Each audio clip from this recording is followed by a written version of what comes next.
बिस्मिल्लाहिर्रहमानिर्रहीम। Lecture number 30 advance editing assurance engagement की हमने बात स्टार्ट की थी हमारे प्रीवियस लेक्चर में। अब इसको मज़ीद डिस्कस करेंगे यहाँ पे जो हमारे पास है एश्योरेंस एंगेजमेंट।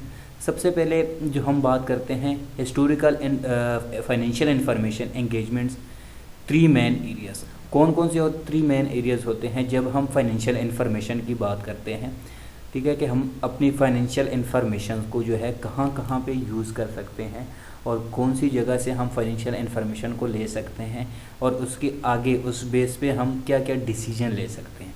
फर्स्ट वन है audits of general purpose financial report. जो हम अगर हम बात करें audit of general purpose financial report की, तो जनरल पर्पस जो फाइनेंशियल रिपोर्ट है, फाइनेंशियल रिपोर्टिंग का जो मेन पर्पस होता है वो ये होता है कि उसको जब ऑडिट करते हैं तो फिर उसमें देखते हैं कि जो पर्टिकुलर इसमें रिपोर्टिंग की गई है, क्या ये रिपोर्टिंग जो है ये ट्रांजैक्शन जितनी भी रिपोर्ट की गई है इसका ट्रू एंड फेयर व्यू है या नहीं है।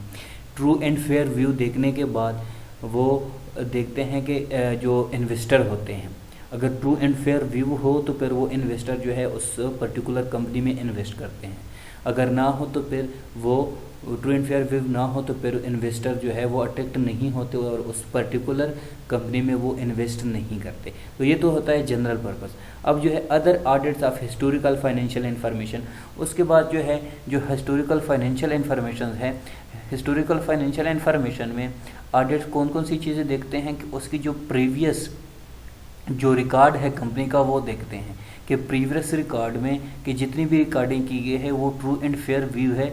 क्या जो प्रीवियस रिकॉर्ड है, हिस्टोरिकल रिकॉर्ड ऑफ इंफॉर्मेशन है, क्या वो दोबारा वही चीज़ें इस करंट जो है ईयर के रिपोर्टिंग में ऐड तो नहीं की है अपनी फाइनेंशियल इंफॉर्मेशन को स्ट्रांग बनाने के लिए। ठीक है, तो ये चीज़ें जो हैं वो देखते हैं। जो थर्ड वन है reviews of financial reports and other historical information.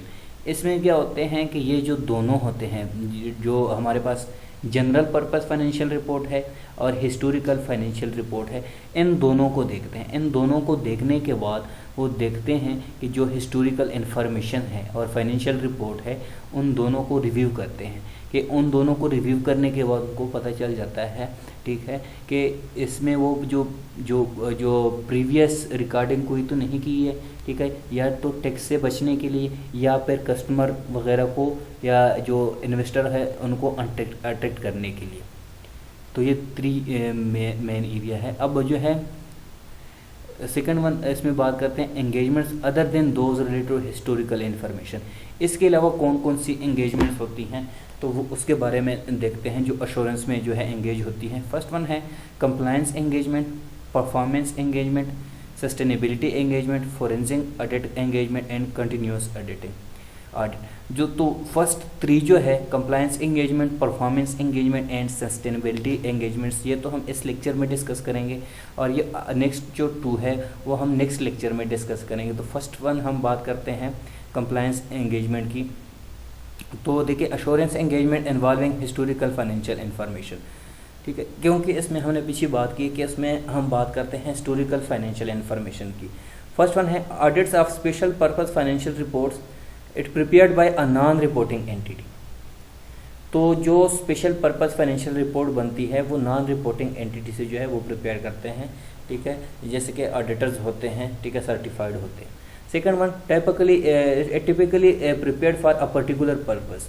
जो स्पेशल पर्पस होता है, ठीक है, ये स्पेशल पर्पस के लिए जो है फाइनेंशियल रिपोर्ट बनाई जाती है। एग्जाम्पल इंक्लूड, अब इसमें देखिए एग्जाम्पल कौन कौन सी है। फर्स्ट वन अगर देखें meetings the provisions of a contract, कौन से हैं प्रोविजन ऑफ अ कॉन्ट्रैक्ट, उसकी मीटिंग जो है, ठीक है, उसकी जो रिकॉर्डिंग की जाती है फाइनेंशियल रिपोर्टिंग में। And second one complying with the tax basis of accounting, उसके बाद टैक्स बेसिस अकाउंटिंग जो है वो भी इसमें आ जाती है फाइनेंशियल रिपोर्ट में, वो इंक्लूड करते हैं स्पेशल पर्पस के लिए, ठीक है। और जो थर्ड वन है a not for profit entity meeting the requirement of a state incorporate act. तो जो है थर्ड वन जो है नॉट फॉर प्रॉफिट एंटिटी जो है इनकी जो मीटिंग होती है रिक्वायरमेंट, ठीक है, ये जो है ये किस लिए प्रिपेयर की जाती हैं, ये स्पेशल पर्पस फाइनेंशियल रिपोर्ट के लिए ये जो है प्रिपेयर की जाती हैं। नेक्स्ट वन अगर हम बात करें स्पेशल पर्पस फाइनेंशियल रिपोर्ट की, it prepared by a non reporting entity, जिसकी हमने बात की है, ठीक है। पर्टिकुलर पर्पस, अच्छा ये तो हमने इसकी बात करी। Financial report are prepared in accordings with the provision of a contract. अच्छा, जो फाइनेंशियल रिपोर्ट है ये किस बेस पे जो है प्रिपेयर की जाती है, provision of a contract, contract base पे जो है फाइनेंशियल रिपोर्ट को प्रिपेयर करता है और इसका स्पेशल पर्पस होता है, ठीक है। और सेकंड वन क्या है, financial reports are prepared in accordings with the tax basis of accounting. जो टैक्स बेसिस ऑफ अकाउंटिंग है उसको हम जो है इसको डिस्कस कर चुके हैं, ठीक है, जो कि इसका जो मेन पर्पस होता है उसके बारे में भी। अब जो नेक्स्ट वन है, the auditor must understand the purpose for which the financial information is prepared. तो जो भी ऑडिटर होता है उसको जो पर्पस जो है फाइनेंशियल इन्फॉर्मेशन की वो उसको अंडरस्टैंड होना उसके लिए लाजमी होता है। और at consult with the governing bodies if necessary, और अगर वो जो है उसको अंडरस्टैंड करने के लिए, ठीक है, या फिर वो कंसल्ट भी कर सकता है कि गवर्नमेंट बॉडीज़ के लिए, जब इफ़ नेसेसरी मतलब अगर यहाँ पे उनको लिए रिक्वायर्ड हो तो फिर वो वहाँ पे भी उनके साथ कांटेक्ट कर सकता है। अब जो नेक्स्ट वन है हमारे पास इससे related, audit of single financial statement and specific elements accounts or items. देखें, जो सिंगल फाइनेंशियल स्टेटमेंट होती है, ठीक है, उसकी ऑडिट कैसे की जाती है, ठीक है, या स्पेसिफिक एलिमेंट्स या स्पेसिफिक अकाउंट या स्पेसिफिक आइटम की, बस नॉर्मल ऑडिटिंग स्टैंडर्ड अप्लाई। जो स्पेसिफिक एलिमेंट्स होते हैं उसके लिए नॉर्मल ऑडिट स्टैंडर्ड अप्लाई होता है और बाकी लोग के स्पेशल ऑडिट स्टैंडर्ड अप्लाई होते हैं। जो सेकंड वन है, इंपॉर्टेंट कंसिडरेशन, इसमें कौन कौन सी जो है देखी जाती है जब नॉर्मल ऑडिट हो। सब्जेक्ट मैटर इज़ लिमिटेड, सबसे पहले देते हैं कि जो सब्जेक्ट मैटर है वो लिमिटेड है, ठीक है, और उसके अलावा may have a limited understanding of the organization, उसके जो जिस पर्टिकुलर ऑर्गेनाइजेशन से रिलेटेड है, ठीक है, उसकी लिमिटेड जो अंडरस्टैंडिंग है उसको या नहीं है। तो ये तो है एक जो है सिंपल या सिंगल फाइनेंशियल रिपोर्ट्स के लिए। अब audits of summary financial statement, auditor should not report on summary information unless an opinion has been expressed on the financial report on which the summary is based. लेकिन अब जो auditor होता है वो तब तक रिपोर्ट नहीं कर सकता अपनी जो है इंफॉर्मेशन को जब तक उसकी जो ओपिनियन है, ठीक है, वो फाइनेंशियल रिपोर्ट या उसकी समरी से उस पर बेस्ड ना हो, ठीक है। देखिए, जो ऑडिटर होता है उसके ऊपर भी कुछ प्रिंसिपल एंड रूल्स रेगुलेशन होते हैं, ठीक है, जिसको वो फॉलो करता है और उसको उसके से जो है वो ख़ुद से कोई भी एडिशन वगैरह या सब्ट्रैक्शन नहीं कर सकता जब तक उसके पास कोई एविडेंस ना हो, ठीक है। तो सेकंड वन क्या है, it should identify the financial report from which the summary was derived. तो जो ऑडिट है वो भी अपनी रिपोर्ट बनाता है, ठीक है, उस फाइनेंशियल रिपोर्ट से रिलेटेड, ठीक है, कि जितनी भी उसकी समरी डिराइव की गई है वो भी उसकी एक रिपोर्ट बना के वो शो करता है, ठीक है, जो उसके जो बॉडीज़ होती है, रेगुलेटरी बॉडीज़ होती है, उसको शो कर सकता है। अब जो नेक्स्ट वन है, review engagement regarding interim financial report. अब जो इंटरिम फाइनेंशियल रिपोर्ट के बारे में बात करते हैं, उसके बाद उसके टाइप्स के बारे में। तो फर्स्ट वन देखें हमारे पास, it review of a financial report perform by the independent auditor of the entity applies to. कौन कौन सी ये जो है ये दो देखें। फर्स्ट वन देखें, अ review bye the independent auditor of the entity of a financial report for a half year in accordings with part 2M.3 of the corporate act, जो एक्ट वगैरह दिए गए हैं, ठीक है, कि जो इंडिपेंडेंट ऑडिटर होता है, ठीक है, वो फाइनेंशियल रिपोर्ट हाफ ईयर के लिए अकॉर्डिंग्स वो बना सकता है अकॉर्डिंग टू पार्ट 2M.3, ठीक है, जो कि कौन सा एक्ट है, 2001 एक्ट है। सेकंड वन है, a review by an independent auditor of an interim financial report for any other purpose, या जो इंडिपेंडेंट ऑडिटर है, ठीक है, वो फाइनेंशियल रिपोर्ट को जो है उसको रिव्यू कर सकता है किसी अदर पर्पस के लिए भी, कि वो अपने उसको रिव्यू कर सकता है। तो ये तो ऑडिटर के जो है वो उसके रिस्पॉन्सिबिलिटी में भी आता है। And the next one, assurance engagement other than auditor or review of historical financial information.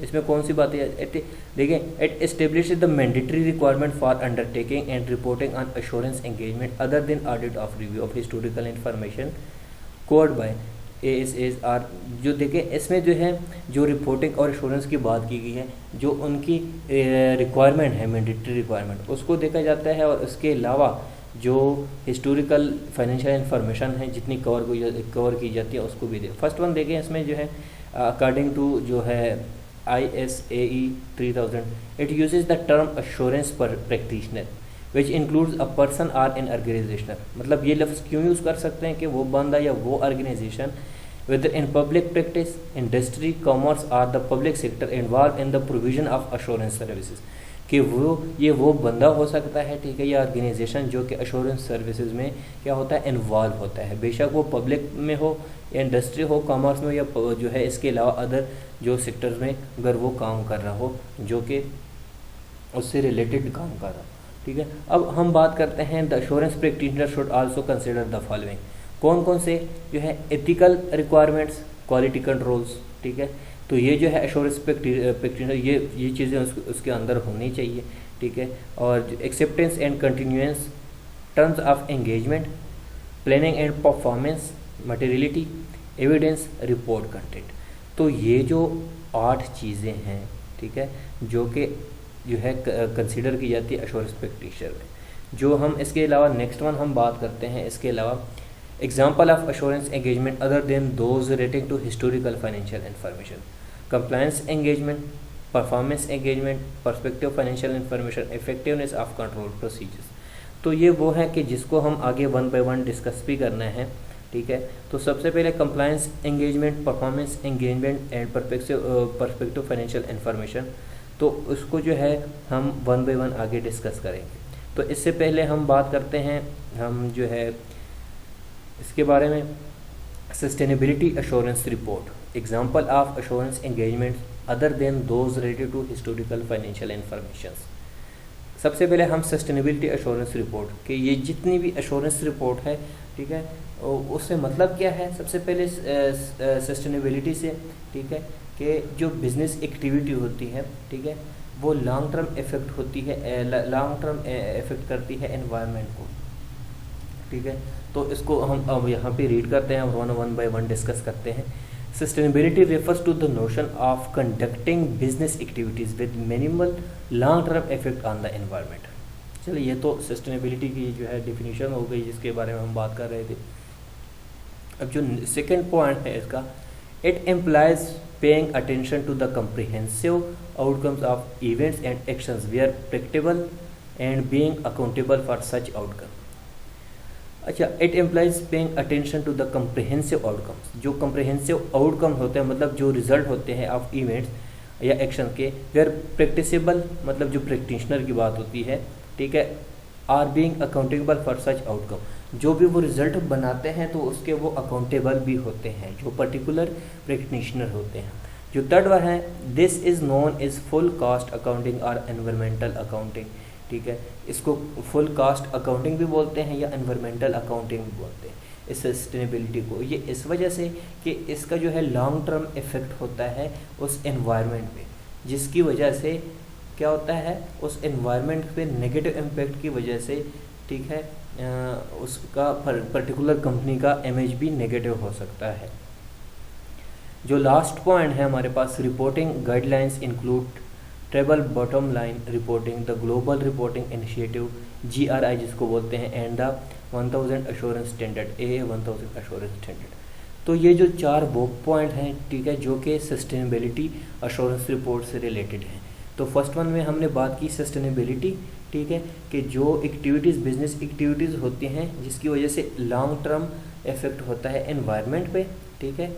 तो इसके लिए भी जो है लॉन्ग टर्म इफेक्ट अगर नेगेटिव है तो उसके लिए उसको जो है रिड्यूस करने के लिए उस पर्टिकुलर कंपनी को कुछ जो है स्टेप्स होने चाहिए और उसको रिड्यूस करना चाहिए। सेकेंड वन, ये जो है कम्प्रिहेंसिव आउटकम्स होते हैं जो कि इवेंट्स या एक्शन से, ठीक है, जहाँ पे जो है प्रैक्टिशनर्स होते हैं, ठीक है, वो उसके अकाउंटेबल होते हैं, मतलब जो भी उसके रिजल्ट होते हैं उसके लिए वो अकाउंटेबल होते हैं। तो इस बेस की वजह से इसको फुल कास्ट अकाउंटिंग या एनवायरमेंटल अकाउंटिंग भी कहा जाता है। ये जो कि हमारा यहाँ पे थर्ड पॉइंट है ठीक है। और जो लास्ट वन है ग्लोबल रिपोर्टिंग इनिशिएटिव, कि मतलब यहाँ पे कि जितने भी जो भी पर्टिकुलर कंपनी होती है, जो भी स्टार्ट होती है, सबसे पहले उसको उसके इर्द गिर्द जो इन्वायरमेंट है उसका ख्याल रखना चाहिए।